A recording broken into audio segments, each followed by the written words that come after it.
إله إلا الله لا إله إلا الله لا إله إلا الله ما لنا رب سواه. Untuk memulai ya. A'udzubillahi minasyaitonirrajim. Bismillahirrahmanirrahim. Assalamualaikum warahmatullahi taala wabarakatuh. Warahmatullahi wabarakatuh. Alhamdulillahi rabbil alamin wa bihi nasta'in ala umurid dunya waddin wassalatu wassalamu ala asyrafil anbiya'i wal mursalin wa ala alihi wa sahbihi ajma'in. Rabbi shrah li sadri wa yassir li amri wahlul 'uqdatam min lisani yafqahu qawli amma ba'du. Alhamdulillah, puji syukur kehadirat Allah Subhanahu wa taala, sampai saat ini Allah masih melimpahkan kita berbagai karunia dan nikmat. Tentu saja nikmat yang paling utama, yang paling berharga, yang kita syukuri pertama kali apa? Nikmat apa? Banyak nggak nikmat Allah? Wa in ta'uddu nikmatallah la tuhsuha. Kalau kamu mau mengira-ngira, menghitung-hitung nikmat Allah, nggak akan pernah habis menghitungnya. Kira-kira mana nikmat yang paling berharga dalam hidup ibu-ibu? Sehat dan sempat. Iman. Sehat dan Sempat. sempat. Masya Allah. Fir'aun sehat nggak? Fir'aun sehat? Sehat. Ya. Abu Lahab sehat nggak? Sehat. Ya, jadi kalau sehat untuk bermaksiat nggak usah sehat aja gitu ya. Nah, coba apalagi coba selain sehat, nikmat yang paling kita syukuri pertama kali. Nikmat Iya, iman. nikmat iman ya. Nikmat iman ya ibu-ibu. Jadi kalau nikmat iman wal Islam tuh pas tuh. Iman wal Islam. Karena kalau hidupnya sehat, badannya kuat, hartanya banyak, kekuasaannya luar biasa, tapi kalau nggak ada iman, jadilah seperti Abu Lahab, jadilah seperti Abu Jahal, jadilah seperti Qarun, jadilah seperti Fir'aun. Ya, ini yang kita akan katakan. Apa yang kurang dari mereka semua itu? Keimanan, nggak ada iman. Nggak ada keislaman. Jadi Masya Allah, selama kita dikaruniai oleh Allah nikmat iman, nikmat hati, yang mana hati ini berkait sama Allah, yang mana hati ini berdetak untuk Allah. Dan Ustazah yakin sekali ibu-ibu hadir di sini, kalau sudah dengar kajian, pasti hatinya mengait sama Allah. Karena kita sudah tahu kalau yang namanya kajian nggak akan bicara tentang dunia. Paling bicara tentang dunia, tapi sedikit. Nah, tapi kita fokuskan kepada akhirat. Apalagi kalau kita bicara tadabbur Al-Quran. Jadi Masya Allah, ibu-ibu sekalian yang dirahmati Allah, Allah sudah pilih antum-antum semuanya untuk hadir di majelis ilmunya. Dan itu juga tentu saja merupakan jawaban-jawaban doa. Selama ini kan kita minta didekatkan sama Allah. Ya enggak? Selama ini kita minta supaya jatuh cinta sama Allah. Maka Allah hadirkan Ustazah. Allah hadirkan Ukhti Mimi ya, yang sama-sama juga bergerak di bidang dakwahnya. Jadi Allah hadirkan semua sahabat-sahabat yang soleh sehingga kita bisa hadir di sini. Alhamdulillah ya. Itu nikmat yang pertama. Kemudian nikmat iman, kemudian Islam. Yang namanya Islam itu apa? Implementasi dari keimanan. Jadi kalau kita katakan iman itu apa yang ada di dalam hati, maka sebenarnya apa yang ada di dalam hati itu harus dibuktikan dengan perbuatan, yaitu Islam. Nah, jadi mudah-mudahan kita dapat iman wal Islam. Nah, baru tadi siapa yang jawab sehat? Ya betul sekali ya. Nikmat sehat itu luar biasa, nggak bisa diuangkan ya. Masya Allah ya. Jadi alhamdulillah, mudah-mudahan ibu-ibu sekalian di sini ya diberikan oleh Allah kesehatan jasmani dan rohani. Mudah-mudahan juga kita bertawasul melalui majelis ilmunya ya. Mudah-mudahan Al-Quran menjadi syifa. Tadi Ustazah Fatimah, masih ada Ustazah Fatimah? Enggak ada ya? Ustazah Fatimah ini sahabat Ustazah. Jadi alhamdulillah tadi Ustazah dengar ya sedikit. Nah, tadi Ustazah Fatimah kan ngebahas bagaimana Al-Quran itu kalau diturunkan ke gunung saja gunungnya bergetar. Lau anzalna hadzal Quran ala jabalin la ra'aitahu khashi'an mutasaddian min khasyatillah. Jadi Masya Allah ya. Jadi ini yang kita katakan alangkah hebatnya Al-Quran itu sampai diturunkan di gunung saja dia membuat hati kita bergetar insya Allah. Jadi mudah-mudahan juga hadirnya kita di majelis ilmu ini juga membuat getaran-getaran di hati kita, karena yang ingin kita tadaburi adalah ayat-ayat Allah Subhanahu wa Ta'ala. Kemudian juga kita sampaikan sholawat serta salam kita kepada baginda Nabi Sallallahu Alaihi Wasallam. Allahumma salli ala Sayyidina Muhammad wa ala ali Sayyidina Muhammad. Jadi Masya Allah, launching kita ini bertepatan dengan 12 Rabiul Awal. Nah, meskipun di kalendernya belum ada tulisan maulid, tapi sepatutnya hari inilah maulidnya, tapi digeser besok ya. 12 Rabiul Awal. Jadi Masya Allah, orang-orang Islam ya sedunia itu semuanya merasakan kebahagiaan. Tapi kebahagiaannya tentu saja caranya berbeda-beda. Ada yang menggunakan kata maulid. Ya, ada yang nggak mengatakan kata maulid, tapi sebenarnya gerakannya sama-sama baca sholawat Nabi, sama-sama membaca sirah nabawiyah. Apa sih perbedaannya? Nggak ada beda, cuma istilahnya saja. Jadi Masya Allah, di bulan Rabiul Awal harusnya itu adalah bulan cahaya, bulan hati orang-orang yang jatuh cinta, bulan di mana ruh bahagia. Jangan dikotori dengan perdebatan-perdebatan yang nggak penting. Ya, Ustazah nasihatin. Lucu sekali kita ini. Begitu Rabiul Awal datang, dua kubu saling bertengkar. Padahal sepatutnya bulan ini diisi dengan cinta nggak? Diisi dengan cinta.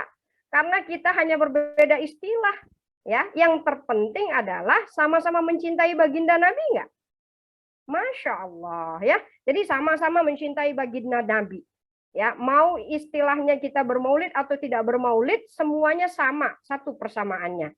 Nuhibbuka ya Rasulullah, kami mencintai engkau ya Rasulullah, dan dengan cara yang beda insya Allah, selama ungkapan cinta kita itu tidak mengandung kesyirikan, selama ungkapan cinta kita itu tidak menyalahi syariat insya Allah. Jadi mudah-mudahan semua ibu-ibu yang di sini ya, baik merayakan maulid atau tidak merayakan maulid, hatinya jatuh cinta kepada Allah dan juga jatuh cinta kepada baginda Nabi Shallallahu Alaihi Wasallam. Oke, insya Allah ya, kita alhamdulillah Ustazah diberi kesempatan. Jadi kita ini insya Allah tadabur untuk pemula, yang memang Ustazah biasanya kalau tadabur Ustazah akan bagi pengantar dulu ya.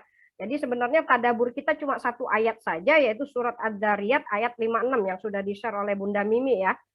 Surat Az-Zariyat ayat 56 yang tema besarnya adalah hakikat hamba menurut Al-Quran. Jadi kalau selama ini ibu-ibu sudah keren ya jadi parentsnya ya.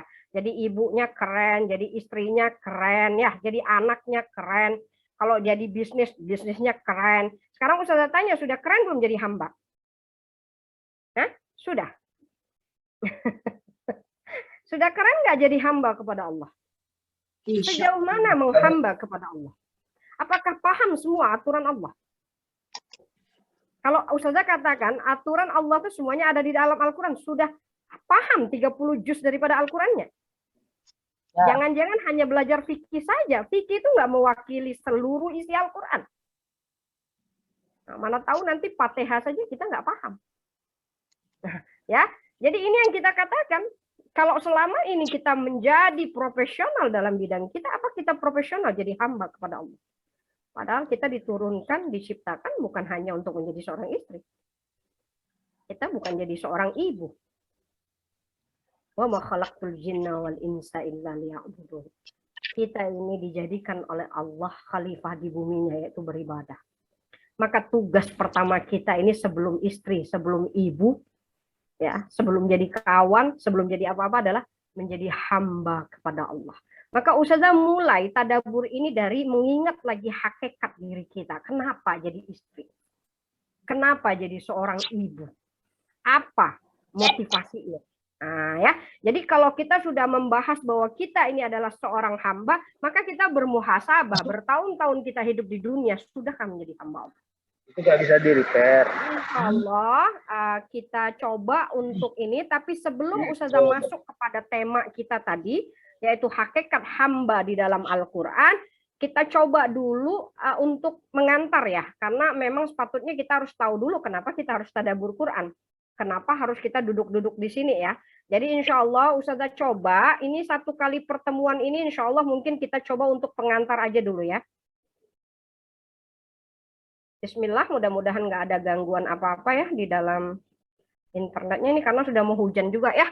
Nah, jadi ini yang sudah di-share ini sebenarnya inilah topik-topik kita semuanya ya. Nah, Ustazah mulai dari sini dulu ya.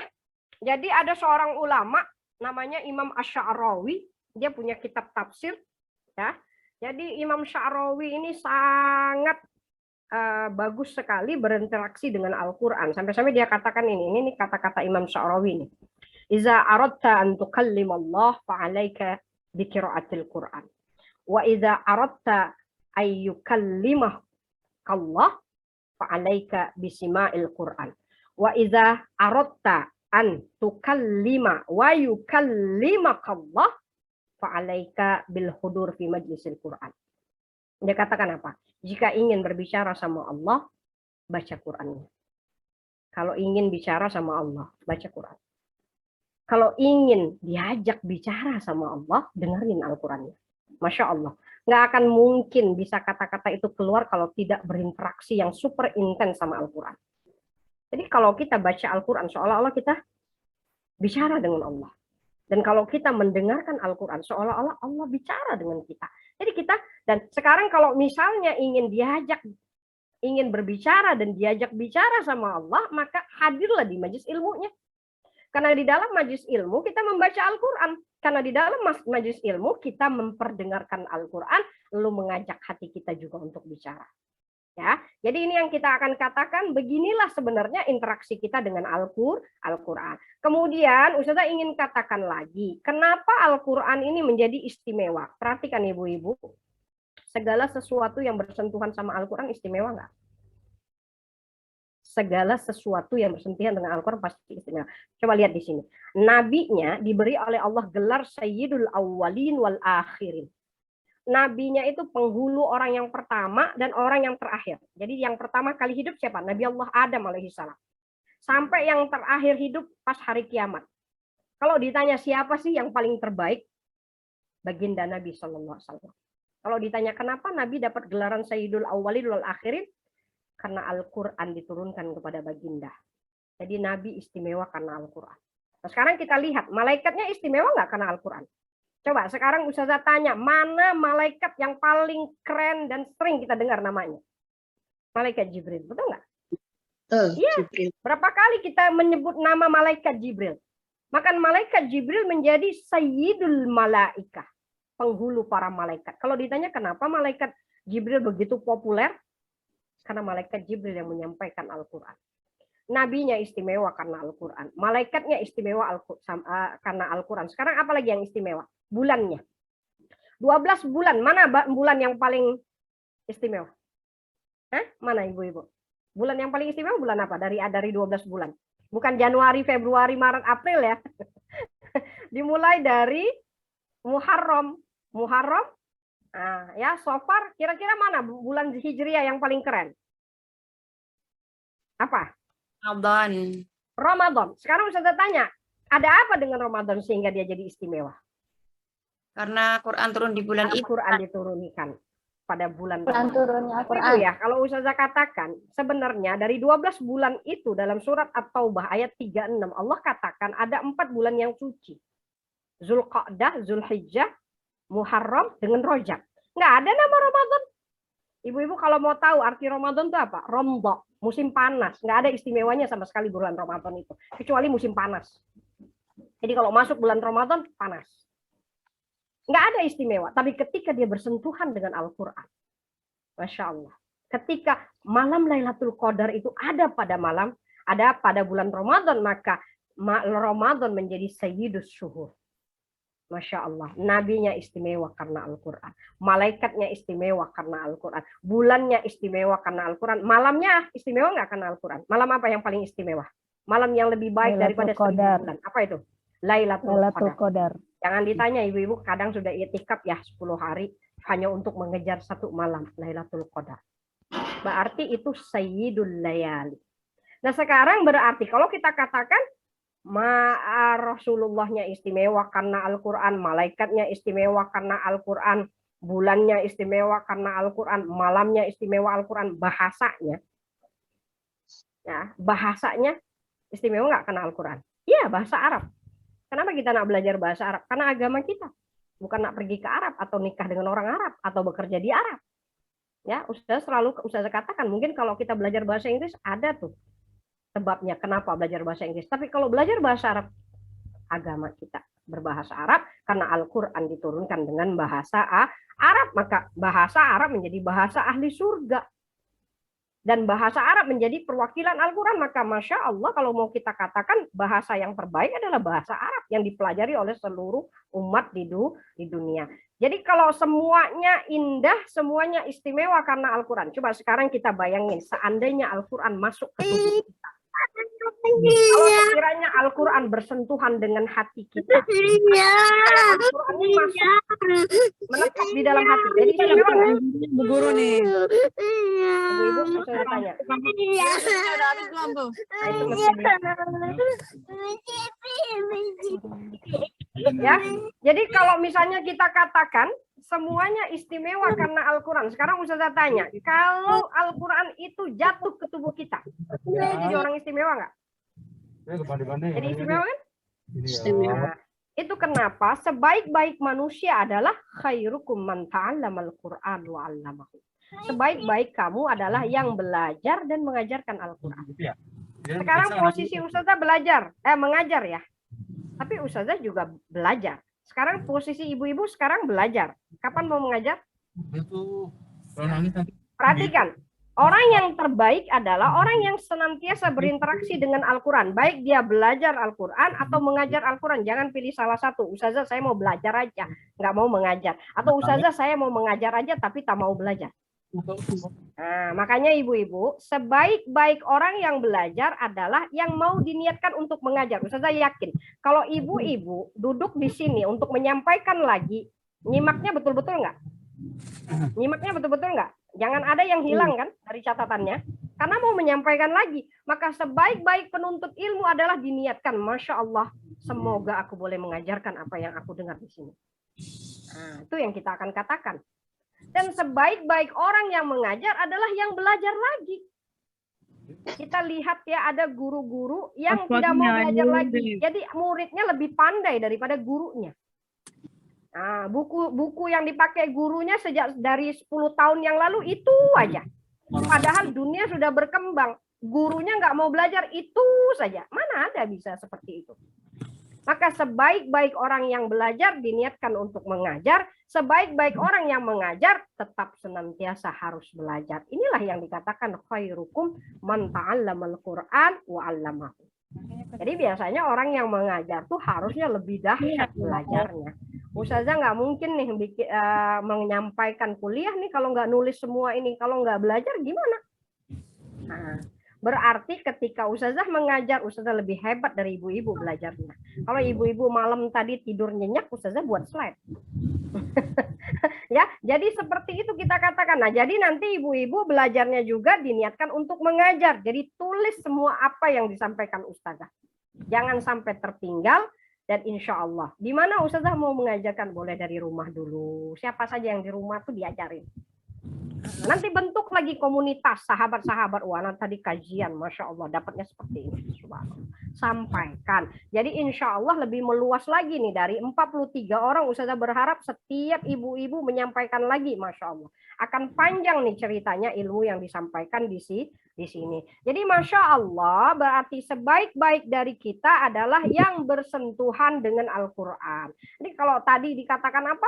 Ibu-ibu ini smart parent community. Subhanallah. Sudah menyentuhkan anak-anak dengan Al-Quran? Seberapa jauh menyentuhkan anak-anak dengan Al-Quran? Kalau tidak ada Al-Quran di dalam diri, anak nggak akan pernah jadi parent yang sempurna.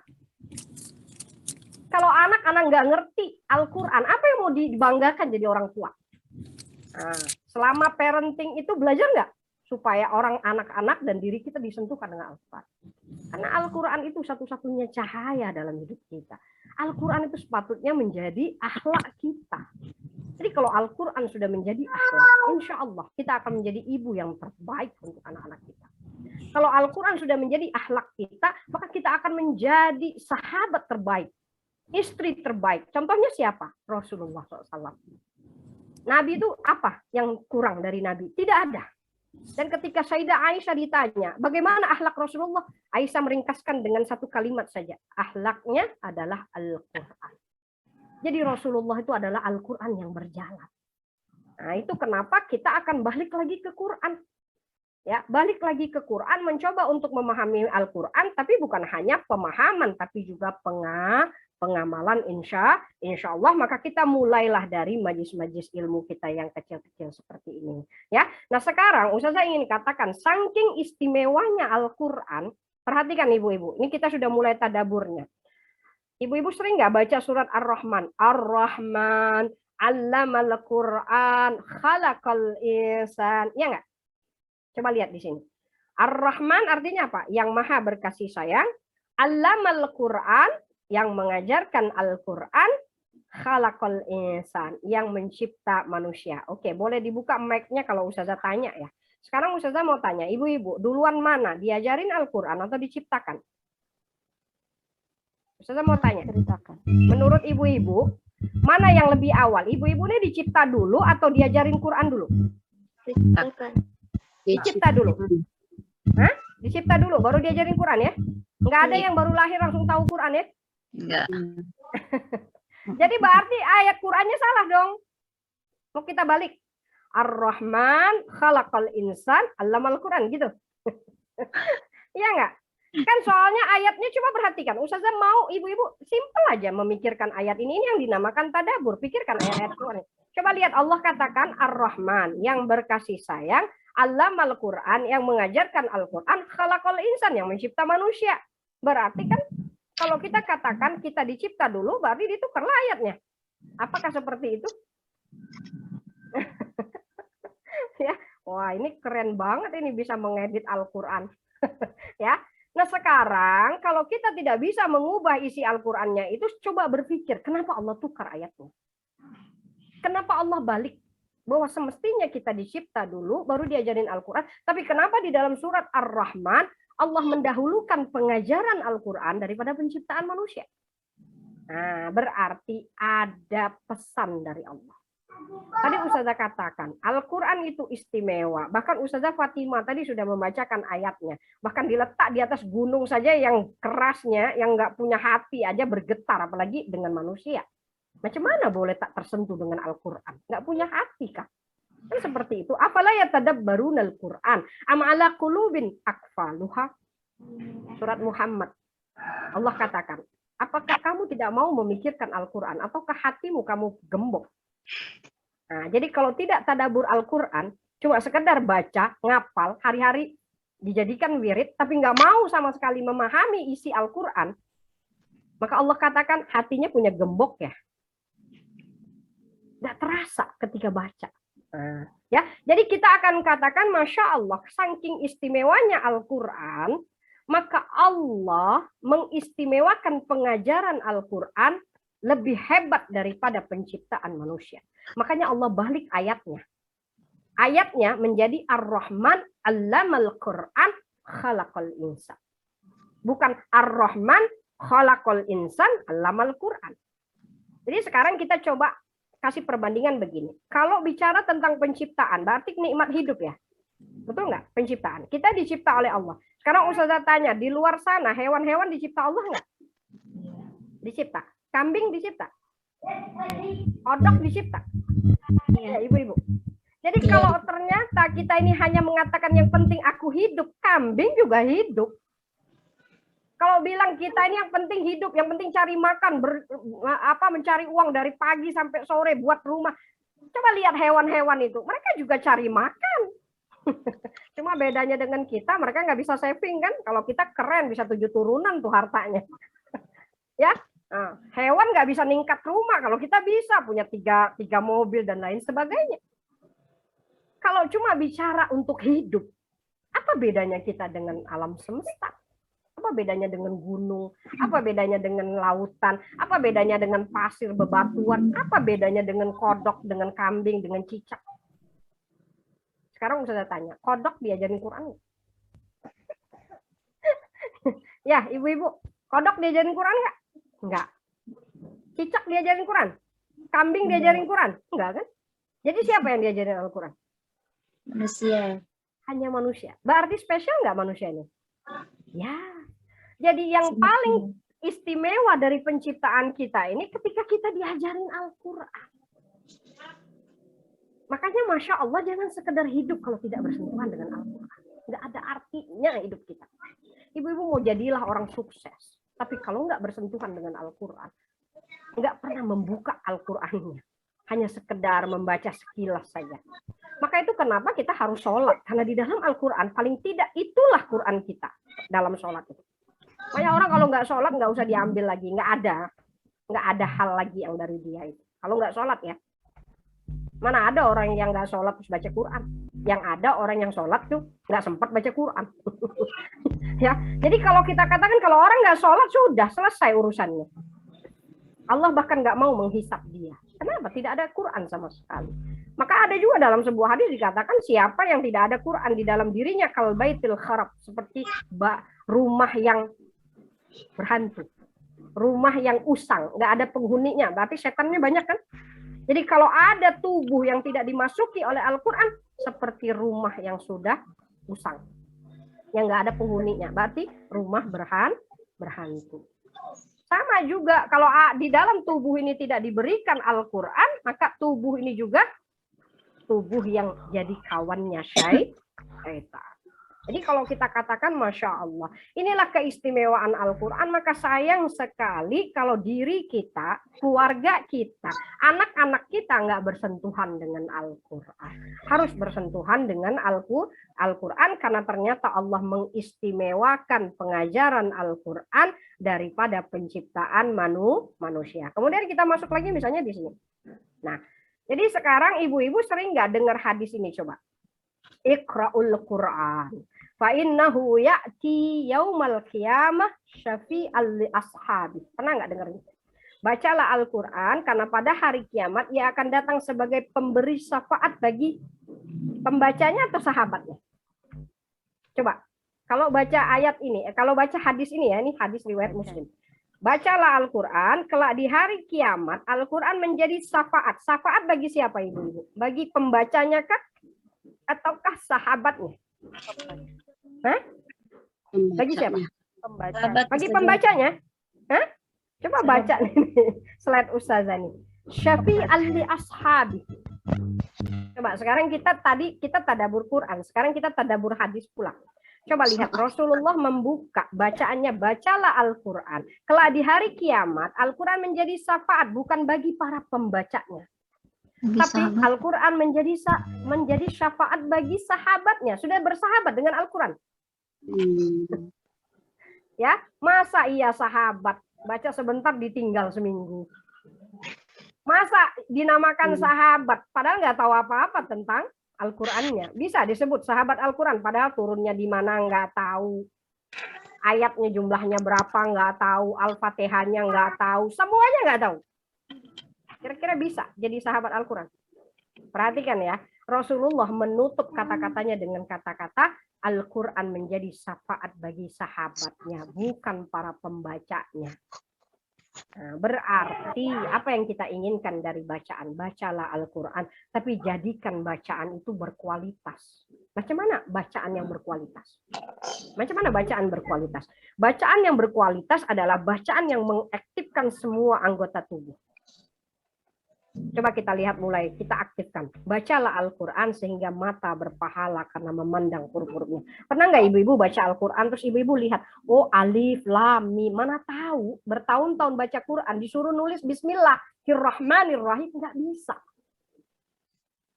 Jadi berarti selama ini nggak ngelihat pun tulisannya kan, hurufnya nggak ngelihat, maka pahalanya kurang, matanya nggak berpahala. Karena nggak memandang hurufnya. Coba lihatin, perhatikan mulai dari sekarang. Bismillahirrahmanirrahim. Ada berapa huruf? Oh, ada 19 huruf. Setiap hurufnya menghilangkan jin dari tubuh kita. Ada 19 jin yang kalau dibacakan basmalah 19 jin dengan huruf basmalah yang ada 19 hilang jin yang 19. Masya Allah. Kekuatan basmalah. Jadi Masya Allah, bacalah Al-Quran sehingga mata berpahala karena memandang huruf-hurufnya. Bacalah Al-Quran sehingga lisan berpahala karena melafazkan kalimatnya.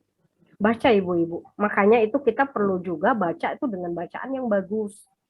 Selama ini kalau kita yang baca nggak tersentuh hati. Tapi kalau orang lain baca, wah bagusnya bacaan. Kenapa nggak muncul dari lisan kita? Maka coba dari sekarang kalau baca nikmat, maka kita nggak akan pernah berhenti membaca. Nah, bertartillah dalam bacaan. Nah, jadi ada yang membaca, dia sendiri saja nggak senang dengar bacaan.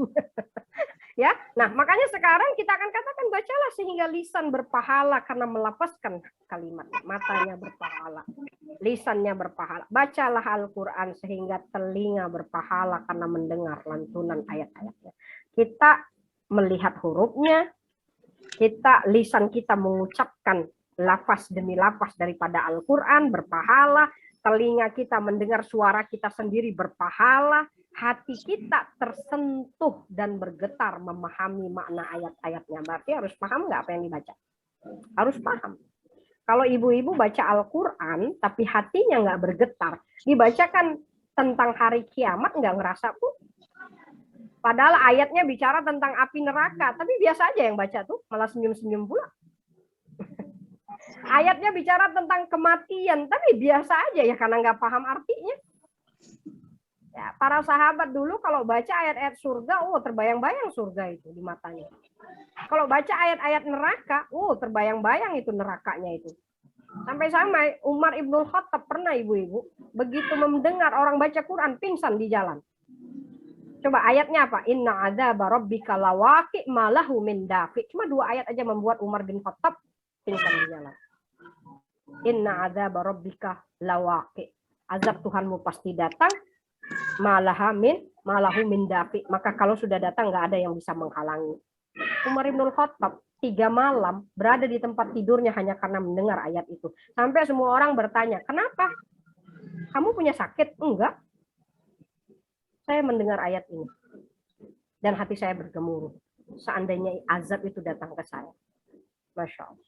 Inilah yang dialami oleh para sahabat ketika mereka membaca Al-Quran. Hatinya bergetar. Hatinya berdetak. Innamal mu'minun idza dzukirallah wajilat qulubuhum. Orang mukmin itu kalau disebut nama Allah bergetar hatinya. Wa idza tuliyat 'alaihim ayatuhu zadatsum imana. Kalau dibacakan ayat-ayatnya bertambah-tambah keimanannya. Tentu saja bertambahnya keimanan seiring dengan pemahaman. Seiring dengan pengkajian terhadap Al-Quran. Jadi kita ingin katakan jangan lagi hanya fokus ke bacaan.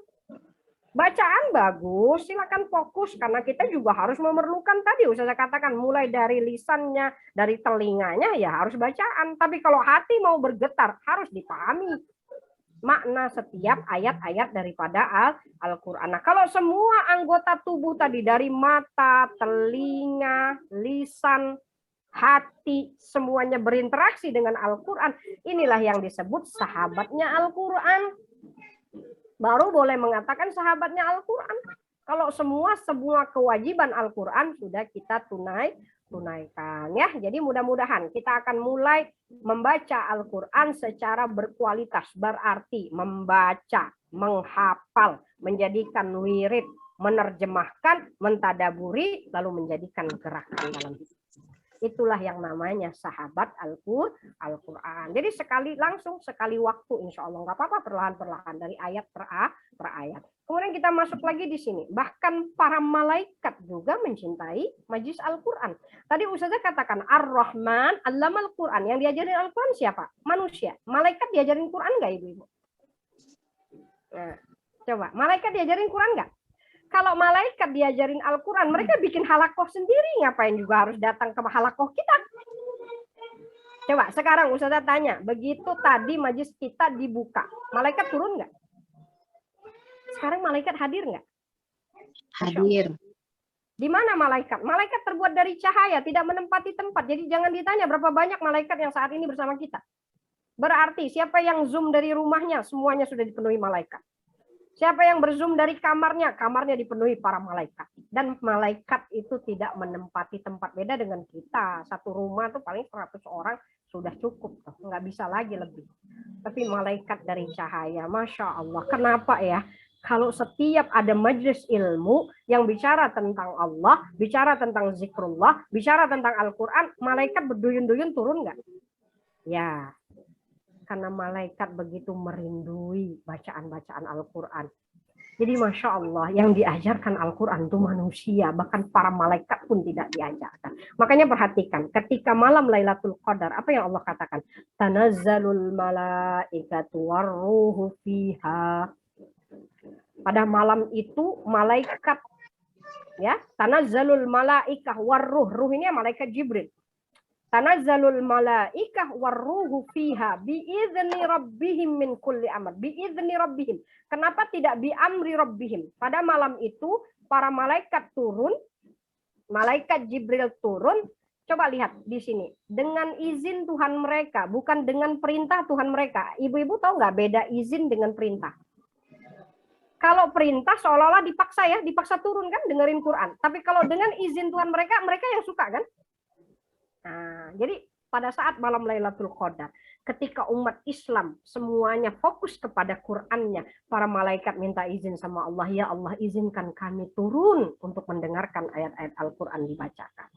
Izinkan kami turun ya Allah untuk membersamai manusia dalam menghidupkan malam-malam bulan Ramadan dengan Al-Qurannya. Subhanallah.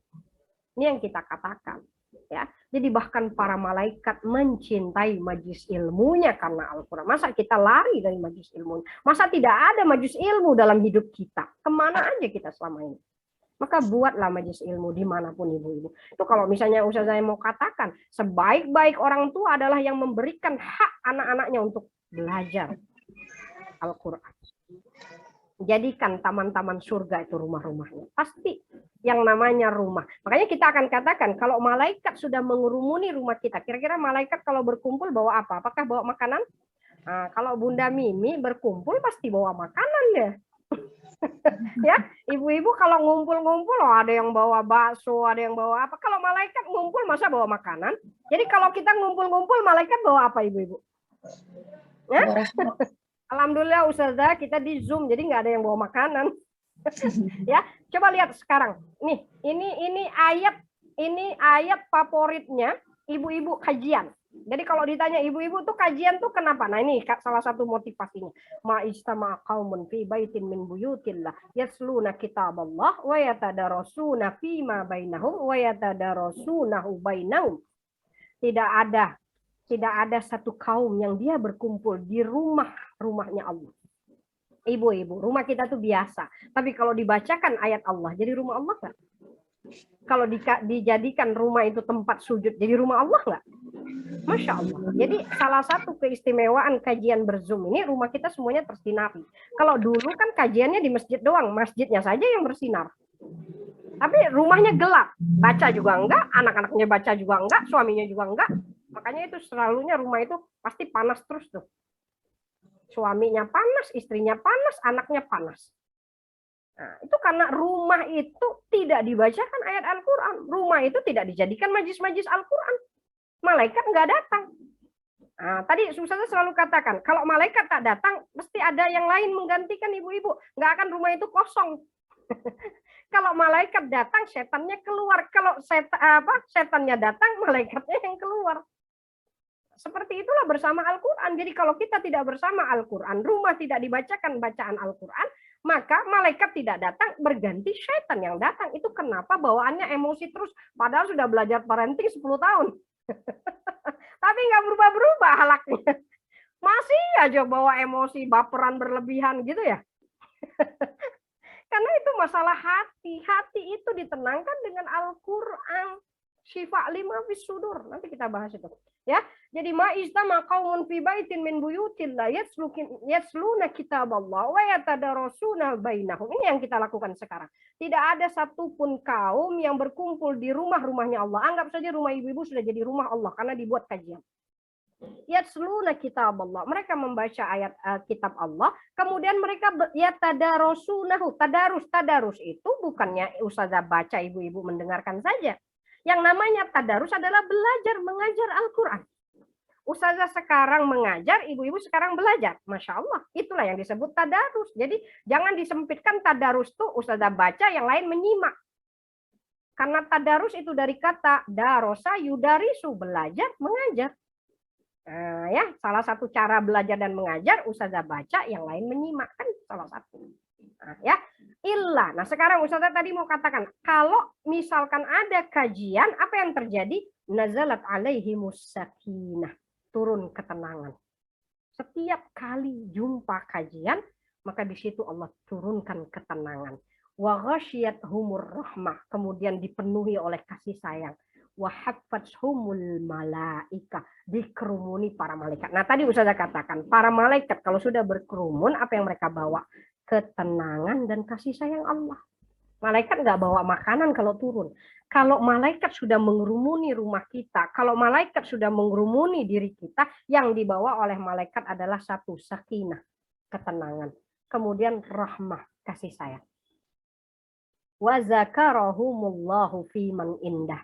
Kemudian malaikat report, kemudian Allah membangga-banggakan kita di hadapan para malaikatnya. Oh, si hambaku Fulan bin Fulan, 1 jam, 2 jam, mengorbankan waktunya untuk duduk-duduk mengingat aku, membaca ayat-ayatku. Masya Allah, ibu-ibu jangan katakan duduknya kita ini simple. Boleh jadi duduknya kita sejam, setengah jam ini lebih baik daripada seminggunya kita yang tanpa zikrullah. Boleh jadi sejam, setengah jamnya kita ini boleh membakar hati kita untuk mencintai Allah untuk sebulan ke depan. Nah, ini yang kita akan katakan, Masya Allah ya. Jadi ini yang kita akan katakan, jadi bersemangatlah dalam setiap majlis ilmu, karena kita akan bersama para malaikat. Yang mana malaikat itu senantiasa mau mendengarkan orang membaca Al-Quran, belajar Al-Quran, karena ternyata malaikat tidak diajarkan Al-Quran. Malaikat Jibril gimana Ustaz? Kan menyampaikan saja. Menyampaikan. Ya, ini yang kita katakan. Terus kita akan katakan, siapa yang diajarkan Al-Quran, malaikat tidak diajarkan. Nah, ini tadi kembali Ar-Rahman, Allamal Quran, Khalaqal Insan. Jadi kalau hidup sekedar hidup, tidak bersentuhan Al-Quran, apalah artinya hidup? Kalau rumah besar, rumah itu tidak dibacakan Al-Quran, apalah artinya rumah? Jadi sekarang coba bermuhasabah semuanya. Nah, ya, mulai dari sekarang kembalilah ke Al-Qurannya. Ya, jadi insya Allah maka hati kita akan dipenuhi ketenangan, kasih sayang Allah dan lain sebagainya. Nah sekarang, saya katakan, saking istimewanya Al-Quran, sampai-sampai adab membaca Al-Quran, Allah nggak yang tentukan adabnya. Sekarang ini saya katakan, kalau kita berhadapan dengan Al-Quran, kita harus punya adab nggak ibu-ibu? Hah? Berkajian ini sama nggak dengan baca Quran? Kalau kajian sama nggak dengan baca Al-Quran? Itu kenapa Bunda Mimi banyak ya bikin peraturan ya? Apa yang dibuat peraturannya? Harus pakai hijab ya, hijabnya ini jangan pakai dasteran ibu-ibu kalau lagi kajian gitu ya. Ya, apalagi? Ya, jadi sekarang begini. Ustazah ingin katakan, ketika bermajlis ilmu sama sebenarnya membaca Al-Quran. Maka kalau bertemu dengan manusia saja punya adab, maka juga baca Al-Quran nggak punya adab. Gitu. Itu kebanyakan tuh, banyak orang-orang yang kehilangan keberkahan ilmu. Karena apa? Ketika mendengarkan ilmunya nggak menggunakan adab-adabnya. Banyak yang kehilangan keberkahan Al-Quran. Al-Quran dibaca tapi nggak punya manfaat. Kenapa? Karena bacanya sambil tiduran ternyata. Bacanya nggak pakai hijab. Bacanya seperti baca koran. Nah, ini yang kita katakan. Jadi, Masya Allah, kita punya 2 adab nih. Satu, adab yang berbentuk fisik. Yang kedua, adab yang berbentuk jiwa. Ustazah mau katakan kalau adab berbentuk fisik nih ulama yang menentukan. Misalnya pakai wudhu. Makanya kalau berkajian, ahlan ya, pakai wudhu. Nanti makanya kalau kajian kita nanti asar, selesai, kita langsung bisa sholat. Nah, Ustazah selalu menekankan kalau kajian offline ya, Ustazah katakan ambil wudhu. Karena kita berkajian juga harus pakai wudhu. Begitu selesai kajian, jangan balik ke rumah. Sholat langsung di masjidnya itu, berjamaah. Nah, itu lebih menenangkan hati lagi. Habis itu kalau mau ngobrol-ngobrol, mau kemana-mana silahkan. Nah, ya, jadi berwudhu, menutup aurat, menghadap ke arah kiblat, khusyuk dan tunduk. Ini semua adalah adab yang berbentuk zahir. Dan ini dirumuskan oleh para ulama. Ada satu ibu-ibu yang paling terpenting adalah adab membaca Al-Quran yang Allah rumuskan langsung di dalam Al-Qurannya. Kira-kira kalau mau membaca Al-Quran, Allah meminta kita al-isti'dad an-nafsi, persiapan jiwa.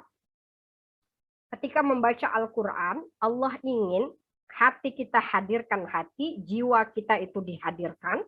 Dengan cara apa coba? Apa yang menjadi adab Al-Qur'an? Fa iza qara'tal Qur'an fasta'iz billahi minasyaitonir rajim. Ibu-ibu, kalau baca Al-Qur'an disuruh Allah baca isti'azah nggak?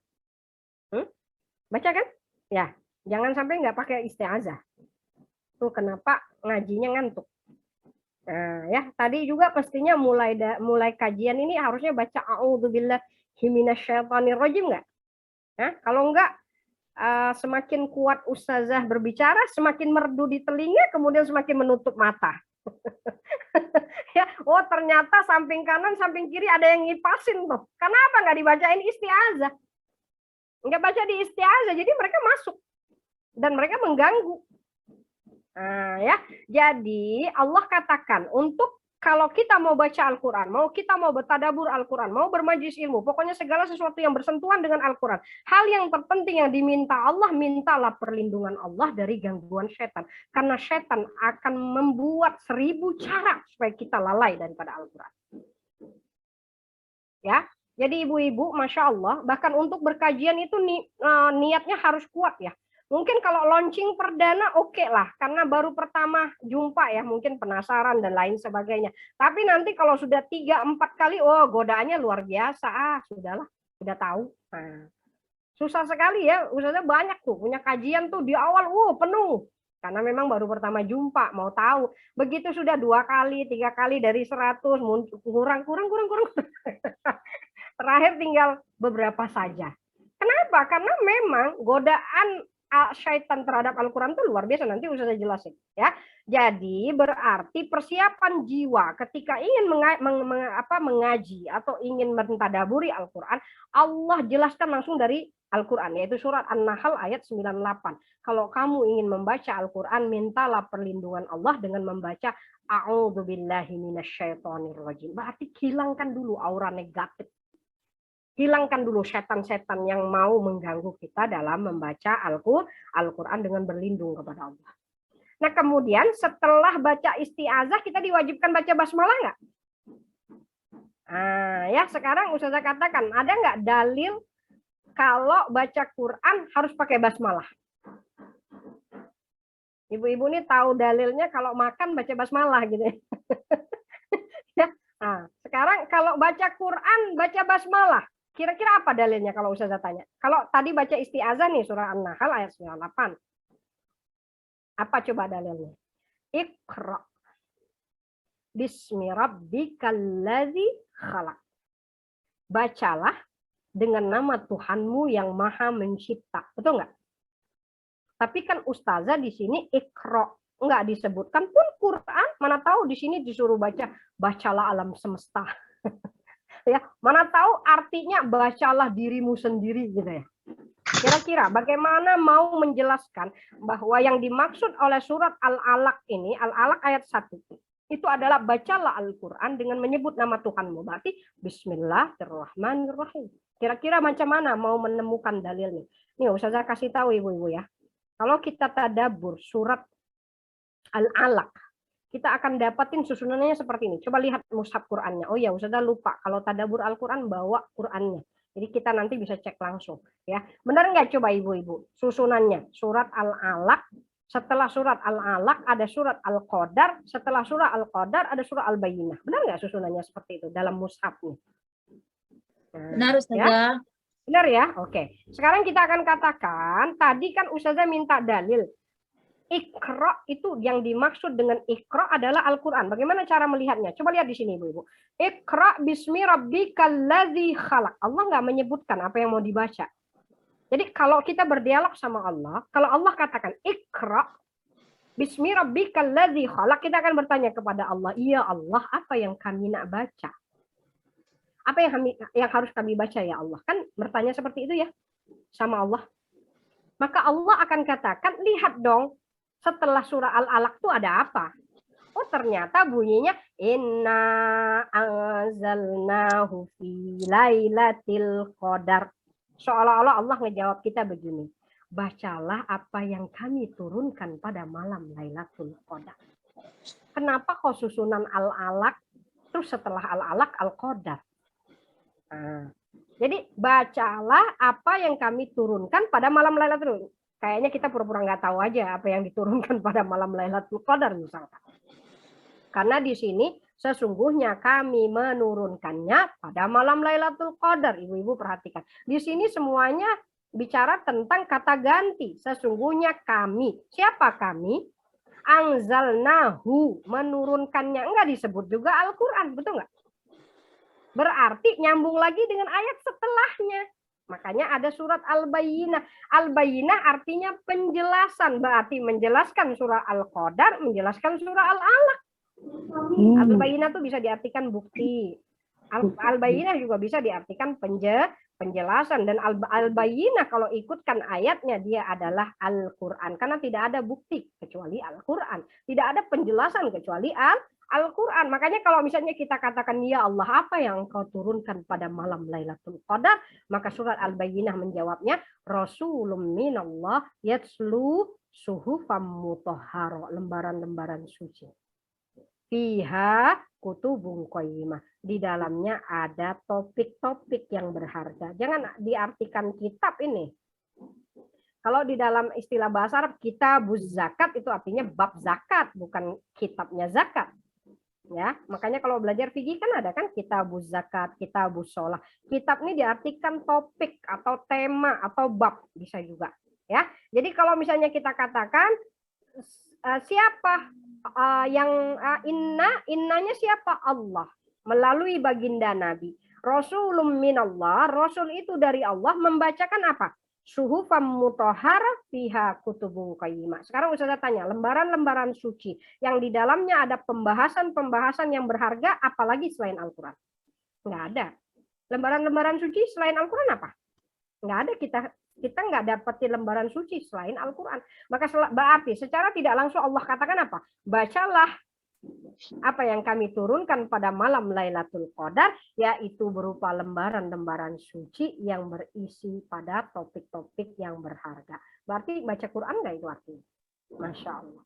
Untuk sampai membaca Iqra itu adalah Al-Quran, Allah ingin menggandeng surah Al-Alaq, Al-Qadar dengan Al-Bayyinah. Jadi berarti ada maksud kenapa Allah susun berderet seperti ini. Al-Alaq, Al-Qadar dengan Al-Bayyinah ya. Jadi berarti sepakat nih, kalau mau baca Al-Quran, isti'azah dulu, keluarkan setan-setan yang dekat di tubuh kita saat ini. Yang kedua, bukan hanya menghilangkan aura negatif, tapi juga meminta aura positif dari Allah. Bismillahirrahmanirrahim. Ya Allah, bantu kami ya Allah dengan isimu Ar-Rahman Ar-Rahim. Kalau enggak tuh setannya itu mungkin boleh lari, tapi kita dapat juga manfaat dari Al-Quran. Nah, jadi saking istimewanya Al-Quran, Allah mengatur sendiri di dalam Al-Quran adabnya.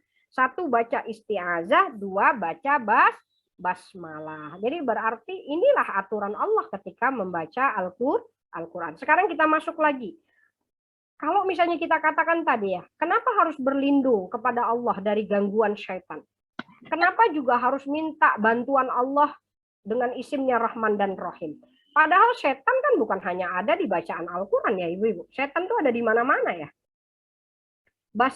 Kenapa isti'azah itu harus ada di bacaan Al-Quran? Padahal setan itu ada di mana-mana. Fa'iza qara'tal Qur'an fasta'iz billahi minasyaitonir rajim. Kenapa Allah sebutkan setan ketika membaca Al-Quran? Karena di Al-Quran itu terkumpul semua keistimewaan. Al-Quran itu hidayah, Al-Quran itu kasih sayang, Al-Quran itu kesembuhan, Al-Quran itu nasihat, Al-Quran itu penjelasan, Al-Quran itu pembeda antara hak dan batil. Yang jelas, Al-Quran itu adalah aturan yang Allah buat untuk kita menjadi khalifah di bumi ini. Maka kalau kita nggak tahu aturannya, bagaimana bisa menjadi hamba Allah? Tadi Ustazah balik lagi tadi, apa betul sudah menjadi hamba Allah yang sesungguhnya? Sementara isi Quran saja belum kita pahami semuanya. Sementara akhlak itu banyak nggak ibu-ibu di dalam Al-Quran? Di dalam fikih nggak pun bicara tentang bagaimana tata cara berbicara. Coba ada nggak di dalam fikih mengatur kalau mau bicara tuh kayak gini, kalau mau berjalan seperti ini? Nggak ada. Tapi di dalam Al-Quran semuanya ada. Bahkan berbicara sama orang tuanya nggak boleh kan? Subhanallah. Makanya kalau kita nggak mempelajari isi Al-Quran, macam mana boleh kita tahu larangan dan perintah Allah semuanya? Mana tahu kita ini setengah larangan dapat, setengah lagi nggak dapat. Akhirnya itulah yang kacau dari hidup kita. Ada setengah dijalankan, ada setengah ditinggalkan. Karena apa? Tak habis membaca Al-Qurannya. Nah, karena setan itu tahu betul fungsi Al-Quran begitu luar biasanya, berarti target setan apa pertama kali ibu-ibu? Melalaikan kita dari Al-Quran. Jadi setan bilang, biarin aja dia sholat, tapi sholatnya nggak sesuai. Biarin aja dia sedekah, tapi sedekahnya nggak sesuai. Makanya Masya Allah ini ya, dikatakan ini semuanya nih, fungsi Al-Quran ini yang membuat setan menjadikan target. Jadi Ustazah sudah wanti-wanti ya sekarang ini ya. Masya Allah mereka ini sekarang lagi bekerja keras nih supaya kita jangan anteng-anteng aja nih di majelis ilmunya. Nah, nanti lihat aja nanti sebentar lagi handphonenya dimatikan. Handphonenya dibuatnya panas, nanti ada yang manggil kita dan lain sebagainya. Makanya selalu Ustazah katakan kalau sudah bermajelis ilmu ya ibu-ibu harus betul-betul di planning. Harus betul-betul di planning. Anak-anak di mana nih waktu ibunya berkajian? Suami di mana nih? Jangan, insya Allah gitu. Karena akan mudah sekali dilalaikan. Coba saja ibu-ibu kalau baca Quran gimana? Kalau baca Quran dengan handphone bisa? Bisa. Baru baca 1 ayat, baca WhatsApp 10 grup. Ya, itulah ya. Wah, Ustazah nih memang oke, nggak pakai handphone deh Ustazah, anak pakai mushaf. Begitu 1 ayat ngantuk pula. Giliran pakai mushaf ngantuk, giliran pakai handphone ngelihat internet. Jadi apa ya? Ya, jadi ini yang selalu kita katakan. Jadi setan akan berada sehebat mungkin. Nah, sekarang Ustazah katakan tadi ya, banyak ya fungsi Al-Quran. Nanti ibu-ibu silakan baca sendiri nih. Wa nunazzilu minal Quran. Surat Al-Isra ayat 82 itu yang Ustazah garisin ya. Syifa wa rahmah. Dia adalah penyembuh, dia adalah kasih sayang. Jadi kalau sudah bersama Al-Quran pasti dapat kasih sayang Allah. Kalau sudah bersama Al-Quran pasti dapat kesembuhan. Ibu-ibu sebenarnya ngeri loh kalau baca ayat ini. Allah katakan wa nunazzilu minal Qur'an ma huwa syifa. Al-Quran itu menjadi penyembuh ibu-ibu. Jadi kalau nggak bersama Al-Quran, penyakitan. Kalau nggak bersama Al-Quran, kan harusnya kita baca ini secara kebalikannya. Jangan hanya memikirkan kesembuhan. Kalau sekiranya diri ini tidak bersama Al-Quran, berarti sumber penyakit muncul di diri kita. Sumber penyakit, semua penyakit ada di kita. Hasadnya iya, takaburnya iya. Apalagi penyakit hati nih di sini. Ya ayyuhan nas qad ja'atkum mau'izatun mir rabbikum wa syifaa'un lima fis sudur. Allah tekankan lagi bahwa Al-Quran itu bukan menjadi kesembuhan secara umum, tapi Al-Quran itu menjadi penyembuh bagi apa yang ada di dalam dadamu. Berarti orang yang tidak bersama Al-Quran, orang yang tidak bersentuhan dengan Al-Quran, orang yang tidak belajar mengajar Al-Quran, hati-hati dengan hatinya. Berpenyakit. Nah, itu kenapa kita banyak nih penyakitnya, karena kita nggak mau mentadaburi ayat-ayatnya, padahal ayat-ayatnya bicara tentang hati. Hati yang gelap, hati yang keras, hati yang jadi batu, ada nggak semuanya di dalam Al-Quran, ibu-ibu? Masya Allah. Kalau ibu-ibu buka tentang hati, ada sekitar 10 hati, bahkan belasan hati yang dibicarakan oleh Al-Quran. Nah, ini yang kita katakan ya. Nah, sekarang syahrul Ramadan allazi unzila, ini penjelas, petunjuk dan pembeda. Dikatakan huda, Al-Quran itu petunjuk, wa bayyinat minal huda wal furqan, bahwa Al-Quran itu sebagai petunjuk, kemudian penjelas, kemudian pembeda antara hak dan batil. Ibu-ibu sekarang saya tanya nih, di antara beberapa keistimewaan ini, sebenarnya yang paling bisa mewakili keistimewaan Al-Quran apa? Kalau Ustazah tanya, untuk apa sih Quran itu? Coba. Ini harus tanya jawab, kalau nggak ngantuk nanti. Coba, ayo. Ustazah tanya, ibu-ibu, dari ini kan nih banyak nih ada nasihat dan sekarang kalau Ustazah tanya, apa sih fungsi Al-Quran yang paling utama? Sebagai apa? Petunjuk. Petunjuk. Ya. Siapa lagi yang mau jawab? Sebagai apa Al-Quran itu? Selama ini nganggap Al-Quran sebagai apa? Petunjuk hati. Nah, petunjuk hati. Jadi kalau hatinya lagi galau baca Quran gitu ya? Ya. Oke, apa coba? Selama ini apa sih Al-Quran? Kebanyakan kita kan baca Quran mau dapat pahala 1 huruf 10 kebaikan, Ustazah. Apa coba yang menjadi motivasi baca Quran setelah maghrib, baca Quran setelah subuh? Biasanya harus pahala doang kan? Karena biasanya kita enjoy membaca Al-Quran tanpa paham artinya. Enjoy nggak ibu-ibu? Sekarang Ustazah tanya, ibu-ibu punya nggak satu buku yang nggak paham dibaca tapi siang malam? Ustazah tanya, ada nggak di rumah itu satu buku yang nggak paham bahasanya tapi dibaca siang dan malam? Pasti nggak ada. Misalnya Ustazah nggak tahu bahasa Inggris. Ternyata siapa? Bunda Yusra kasih Ustazah, saya baru dari Inggris nih. Saya bawakan Ustazah, buku yang bagus. Padahal Ustazah baca judul aja nggak paham. Kira-kira ibu-ibu bisa nebak nggak berapa kali Ustazah baca bukunya dari Ibu Yusra tadi? Nggak dibaca. Nggak dibaca, paling Ustazah taruh di rak jadi pajangan. Sekarang coba tanya hati kita. Satu-satunya buku yang dibaca siang malam tapi nggak paham cuma Quran kan? Masya Allah. Alangkah memaksakan diri kita ini. Kita siang malam baca Quran bisa. Padahal nggak paham artinya. Jadi Masya Allah. Makanya Allah tegur, afala ya tadabbarunal Quran. Kamu tuh kok bisa siang malam baca Quran, tapi satu ayat pun nggak penasaran. Subhanallah. Berarti dari rangkaian keistimewaan Al-Quran itu ibu-ibu lihat nih, syahrul Ramadan. Ramadan itu kan turunnya Al-Quran. Unzila fihil Quran. Coba lihat ya, kata-katanya hampir sama. Huda petunjuk, bayinat penjelasan. Al-Furqan pembeza antara hak dan batil. Ini kalau mau ditanya semuanya kan isinya petunjuk, ya enggak? Huda petunjuk, bayinat penjelasan tuh petunjuk juga enggak? Petunjuk. Al-Furqan pembeda antara hak dan batil. Itu juga petunjuk. Di sini juga disebut huda. Syifa warahmah. Nah, di sini disebut huda. Jadi sekarang Ustazah mau katakan begini, ibu-ibu. Al-Quran itu fungsi utamanya adalah petunjuk. Jadi kalau petunjuk, bagaimana mungkin bacanya nggak paham? Kira-kira boleh nggak Al-Quran jadi petunjuk, jadi nasihat? Kalau ternyata baca nggak paham? Nggak bisa. Nah, kalau dapat pahala, iya. Kalau dapat kesembuhan, iya. Jadi sekarang Ustazah ingin mengatakan ada satu ulama mengandai-andaikan begini. Al-Quran itu, sekarang kita andaikan pada pena ya. Pena. Sekarang Ustazah tanya, ibu-ibu, pena itu untuk apa sih? Nulis. Untuk apa? Untuk nulis. Ya. Bisa nggak penanya buat garuk kalau gatel? Bisa.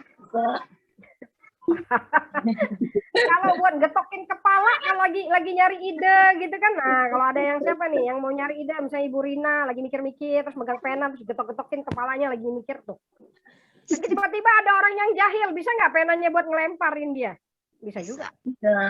Jadi silakan saja gunakan penanya untuk garuk, buat ngelempar, buat getokin kepala. Tapi jangan pernah dilupakan bahwa fungsi pena yang utama adalah menulis. Silahkan, Al-Qurannya jadikan kesembuhan, Al-Qurannya jadikan cahaya, Al-Qurannya jadikan kasih sayang dan lain sebagainya. Tapi jangan lupa fungsi awalnya adalah petunjuk bagi hidup kita. Jangan sampai hanya fokus kepada yang garuk tadi, yang getokin kepala. Sementara fungsi utama menulis nggak pernah digunakan tuh penanya untuk nulis, cuma untuk garuk, lempar orang. Kira-kira kan lucu kita ini. Siang malam baca Quran, tapi nggak pernah tercerahkan dengan Quran. Siang malam membaca Al-Quran, tapi akhlak jauh dari Al-Quran. Bagaimana mau dibilang sahabat Al-Quran? Bagaimana mungkin bicara tentang cinta Al-Quran? Nah, ini yang jadi muhasabah kita ya. Jadi muhasabah kita. Karena banyak orang yang puas hati hanya dengan bacaan yang penting. Jadi ada Ustazah lihat tuh ya ibu-ibu. Kalau Ustazah baca, kurang satu harokat saja dia tahu loh. Oh ini kurang satu harokat. Kalau ditanya artinya apa nggak tahu. Begitu fokusnya dengan tajwid, begitu fokusnya dengan baca Al-Quran yang bagus, ternyata satu kata pun nggak tahu menerjemahkannya. Masya Allah. Berarti fungsi pena jadi nulis tadi hilang nggak? Cuma garuk, cuma getok kepala sama ngelempar doang. Padahal Al-Quran itu adalah kehidupan. darah daging kita semestinya. Ya, nah ini yang kita katakan. Jadi banyaklah keistimewaan Al-Quran. Jangan lupa fungsi Al-Quran yang utama sebagai petunjuk dan hidayah. Berarti Al-Quran harus dipahami nggak? Iya. Al-Quran harus diamalin nggak? Iya. Oh, bertambah lagi berarti jam kita ini. Karena umur kita sudah berapa nih? Baru mau tadabur pertama kali. Kalau Ustazah mulai dari Al-Fatihah, berapa lama nih kajian? Bisa 10 tahun ya? Oh, menyamai tadi kelas parentingnya Bunda Mimi tadi. Ya, jadi gini ya. Oke, kita masuk lagi dikit lagi ya. Ustazah masih ada 15 menit lagi. Nah, sekarang ibu-ibu, tadi Ustazah katakan setan dia menarget Al-Quran. Itu kenapa Allah katakan kalau mau baca Quran, hilangin dulu setan. Karena kalau kita mau lihat ya, kenapa Allah nggak katakan kalau mau sholat baca isti'azah, kalau mau makan baca isti'azah. Yang disebut membaca isti'azah cuma Al-Quran. Ini bukan berarti selain baca Quran nggak pakai isti'azah, salah. Ya, semestinya isti'azah tuh di setiap saat karena setan ada di mana-mana. Bahkan dia kan ikut aliran darah kita kan. Bahkan kalau kita tidur pun dia ada. Nah, yang dimaksud adalah berarti kita ingin mengatakan kenapa penekanannya Al-Quran. Di antara semua banyak aktivitas kita, setan menargetkan Al-Quran. Nah, karena tadi Al-Quran itu cahaya, Al-Quran itu berpahala, Al-Quran itu penyembuh, dan yang terpenting Al-Quran itu adalah kompasnya kita di dalam hidup ini. Jadi kalau tidak memegang Al-Quran, tersesat nggak umat Islam? Kalau generasi mudanya nggak balik ke Quran, tersesat nggak generasi kita? Iya. Kalau para orang tuanya nggak mau belajar Al-Quran, bagaimana mau jadi orang tua yang sempurna di mata Allah? Nah ya, ini yang kita katakan. Berarti setan akan menarget Al-Quran. Coba lihat gangguan setan ibu-ibu di dalam Al-Quran. Pertama, melalaikan dari bacaan Al-Quran. Jadi kalau yang pertama ini, kerasa nggak ibu-ibu kalau dilalaikan baca Al-Quran sekarang ini? Lebih banyak nggak dilalaikan? Yaitu tadi, pakai handphone, ya kan? Ngajinya pakai handphone. Cuma satu ayat, terus WhatsApp-nya datang. Begitu mau baca Quran, ternyata tung, ada WhatsApp-nya lagi masuk. Ya, jadi Masya Allah, sekarang kita banyaknya di mana bacanya? Bacanya di Facebook, IG, apalagi IG itu gambar semuanya.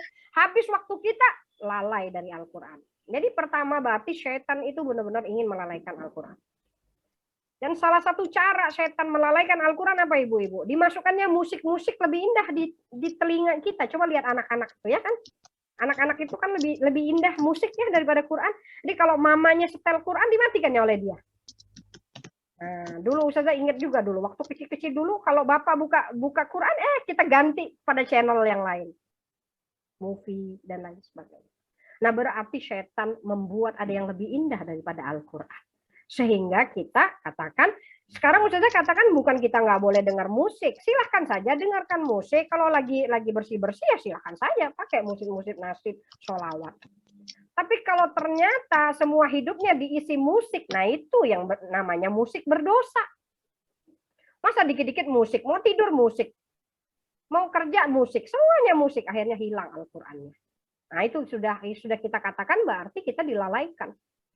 Ya, jadi sekarang kita akan katakan, kita akan berazam, setan, aku tidak mau dilalaikan dari bacaan. Berarti senantiasa membaca Al-Quran. Setannya juga masih senyum. Biar aja dia baca-baca terus, tapi kan dia nggak pernah tadabbur Quran. Biar aja dia siang malam baca Quran. Memang dapat pahala, tapi kami bisa curi pahalanya. Baca Quran sambil riak. Selesai kan semua pahalanya. Nah, jadi setan bilang biarin aja dia baca Quran siang malam, tapi dia nggak pernah tadabbur. Akhirnya kita paksa. Oh, mulai saat ini Ustazah, anak baca, anak tadabbur. Oh. Kata setan masih senyum juga setannya. Biar aja dia membaca siang malam terus tadabbur siang malam. Ternyata apa? Tidak tersentuh dengan Al-Quran hatinya. Jadi setan masih senyum-senyum juga ibu-ibu kalau kita masih tadabbur doang. Kalau siang malam banyak kajian, tapi Masya Allah tidak ada ayat-ayat Al-Quran yang menyentuh hati kita. Ketika bicara tentang kematian, hati kita nggak tersentuh. Ketika bicara tentang nerakanya, ngebayangin neraka aja enggak. Atau boleh juga kita tersentuh ibu-ibu, tapi tersentuhnya hanya di kajian aja. Jadi kalau di kajian berkaca-kaca, tapi begitu selesai kajian balik lagi di awal. Nggak ada sama sekali yang berubah dalam hidupnya. Nah sekarang terakhir mungkin lah kita akan katakan sudah dipaksa baca Quran, sudah dipaksa tadabbur Quran, sudah dipaksa tersentuh dari Al-Quran, setan juga masih senyum. Kata setan biarin aja. Toh dia tidak mengamalkan. Jadi tersentuh hati juga nggak cukup. Sampailah batas mengamalkan Al-Quran, barulah lepas dari gangguan syaitan. Jadi nggak mudah mengatakan aku sahabat Al-Quran. Nah, ya. Jadi berarti jangan nyaman membaca Al-Quran kalau sudah bagus tajwidnya, sudah pinter tartilnya dan lain sebagainya kalau nggak tadabbur. Kalau sudah membaca, sudah tadabbur, juga jangan nyaman. Masih dalam gangguan setan kalau ternyata hatinya nggak tersentuh. Kalau sudah baca, tadabbur, tersentuh, jangan juga sudah nyaman. Masih dalam gangguan setan kalau ternyata akhlak nggak pernah berubah. Jadi sekarang target ustazah ibu-ibu tentu saja. Ustazah mau katakan di awal. Target ustazah kalau sudah hadir di majelis ilmu ini berubahlah. Perlahan-perlahan. Mulai dari hatinya yang berubah. Insya Allah hati berubah, perlahan-perlahan sifat akan berubah. Jadi jangan sampai bertadabur 1 jam, 2 jam, begitu selesai tadabur nggak ada yang dibawa sama sekali. Nggak ada satupun ayat-ayat Al-Quran yang boleh merubah akhlak kita. Karena sepatutnya Al-Quran itu intinya di pengamalan. Nah, berapa banyak ahli Quran, tapi akhlaknya nggak sama dengan Al-Quran. Siapa yang mau terkesima dengan akhlak, dengan Qurannya? Ibu-ibu, kalau lihat ada hafiz Quran, luar biasa bacaannya, tapi Masya Allah Ustazah, dia punya akhlak. Nah, na'udzubillah, kita nggak akan lihat pun orang yang seperti itu. Nah, ya, ini yang kita katakan ya. Makanya nanti dari sini ya, dari gangguan ini Ustazah rumuskan nih kewajiban terhadap Al-Quran nih, ibu-ibu harus dicatat ini. Nah, nggak perlu dicatat, sudah ada slide-nya. Pertama, membaca dan menghafal. Membaca, menghafal, menjadikan wirid. Ini yang pertama nih. Jadi Ustazah, Ana mau bertadabur ya baca aja, enggak gimana mau tadabur. Mulai dulu dari membaca, perbanyak bacaan, perbanyak hafalan, terus jadikan wirid. Karena hafalan bacaan ini akan menghilang kalau tidak dijadikan wirid harian. Kemudian menerjemah, memahami makna ayatnya. Jadi bukan hanya sekedar membaca, menghafal, menjadikan wirid, tapi dipahami. Dan bukan hanya juga sekedar dipahami, tapi dibuat tersentuh hatinya. Berarti lembutkan hati ibu-ibu. Hadirkan hati. Minta sama Allah, ya Allah rasakan kepadaku mukjizat Al-Quran. Kalau lagi pas berkajian. Ustazah selalu dapat itu. Bapak dulu selalu menasehati. Kapanpun engkau belajar Quran, katakan, ya Allah rasakan aku mukjizatnya Al-Quran. Jadi apapun yang kita baca dari Al-Quran, menyentuh hati kita dan berusaha ingin mengamalkan. Nah terakhir, mengamalkan isi Al-Quran. Ini kewajiban kita. Tidak boleh diambil salah satu, ditinggalkan yang lain. Nah, jadi Ustazah, Ana mau fokus membaca, menghafal dulu aja ya. Kenapa nggak langsung menerjemahkan? Kenapa nggak membuat hati? Karena waktu kita nggak banyak ya, nggak banyak. Berapa tahun lagi hidup di dunianya? Allahu a'lam bishawab. Berarti mulailah gerakannya semuanya satu waktu, walaupun sedikit demi sedikit ya. Jadi ini nanti kita tinggal. Nah sekarang kalau misalnya dari 4 kotak ini ibu-ibu, kalau menurut ibu-ibu mana yang lebih prioritas? Membaca, menghafal, menjadikan wirid, menerjemah, membuat hati tersentuh, atau mengamalkan isi Al-Quran? Mana yang lebih? Ya, sebenarnya mengamalkan. Enggak apa-apa bacaannya sedikit, tapi setiap yang sedikit diamalkan. Enggak apa-apa tadaburnya sedikit. Baru mulai tadabur Al-Fatihah, tapi Masya Allah seluruh isi Fatihah diamalkan. Daripada banyak bacaan, banyak hafalan, satu pun enggak ada yang diamalkan. Nih, ini perumpamaannya ya. Ustazah bacakan ini terjemahannya aja ya, untuk kita menyingkat waktu karena dikit lagi nih waktu Ustazah ya. Kalau Rasulullah SAW nih, ya orang yang membaca Al-Quran nih, perumpamaan orang yang membaca Al-Quran ya, perumpamaan orang mukmin yang membaca Al-Quran adalah seperti jeruk, baunya harum, rasanya manis. Jadi mengamalkan dan membaca. Kalau orang mukmin kan pasti mengamalkan ya. Jadi orang mukmin yang membaca Al-Quran, orang yang mengamalkan dan membaca Al-Quran seperti jeruk. Jeruk itu baunya harum, rasanya manis. Perumpamaan orang mukmin yang tidak membaca Al-Quran. Perhatikan, ada orang mukmin, berarti dia sepatutnya akhlaknya sudah cantik. Akhlaknya sama dengan Al-Quran. Tapi sayangnya sedikit sekali baca Al-Quran. Coba diumpamakan apa? Seperti buah kurma. Tidak berbau, harum, tapi rasanya manis. Cuma kurma itu dicium, nggak ada bau. Tapi kalau dimakan, manisnya luar biasa. Berarti itu mengamalkan tapi tidak membaca. Nah, sekarang coba perumpamaan orang munafik. Kalau sudah disebut munafik berarti apa? Nggak mengamalkan isi Al-Quran. Nggak mengamalkan. Ya, baca surah Al-Maun hari ke hari, tapi nggak ada yang diamalkan. Nah, ya. Kemudian apa perumpamaan orang yang nggak mengamalkan? Perumpamaan orang munafik yang membaca Al-Quran seperti bunga. Baunya harum, tapi kalau bunga dimakan pahit.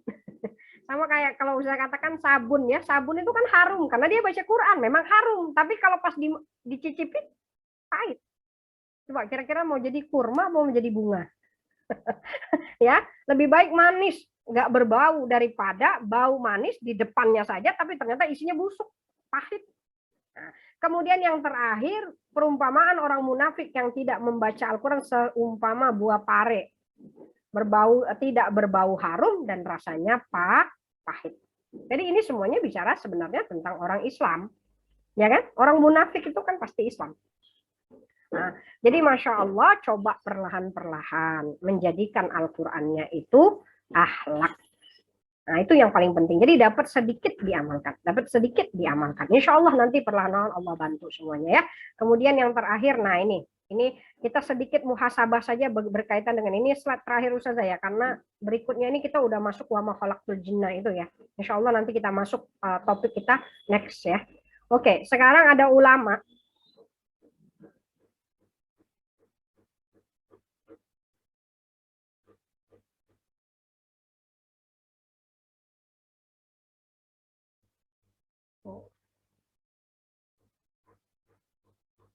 Halo ibu-ibu, bisa dengar Ustazah nggak? Ini kayaknya slide-nya Ustazah ini nih ada masalah nih.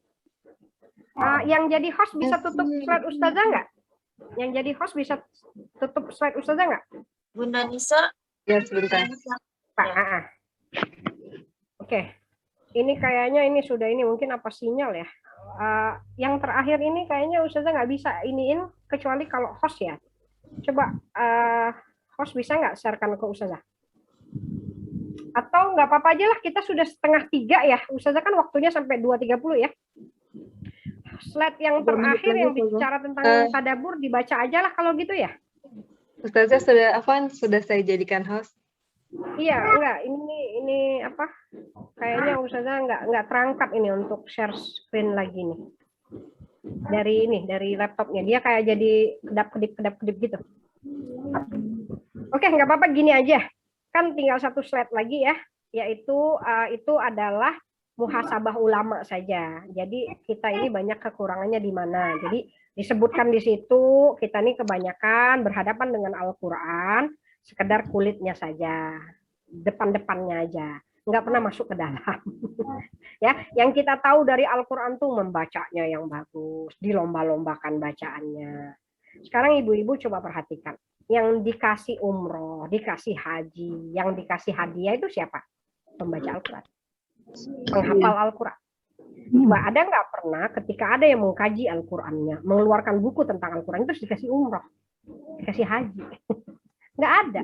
Jadi berarti umat Islam ini, kata ulama tadi, hanya fokus kepada luar Al-Quran. Jadi berputar-putar di sekitar Al-Quran, tapi nggak pernah masuk ke dalamnya. Itu kenapa kita selalu ada masalah dalam akhlak kita. Karena kita nggak memahami Al-Quran sebagai petunjuk. Ya. Wah, ini memang.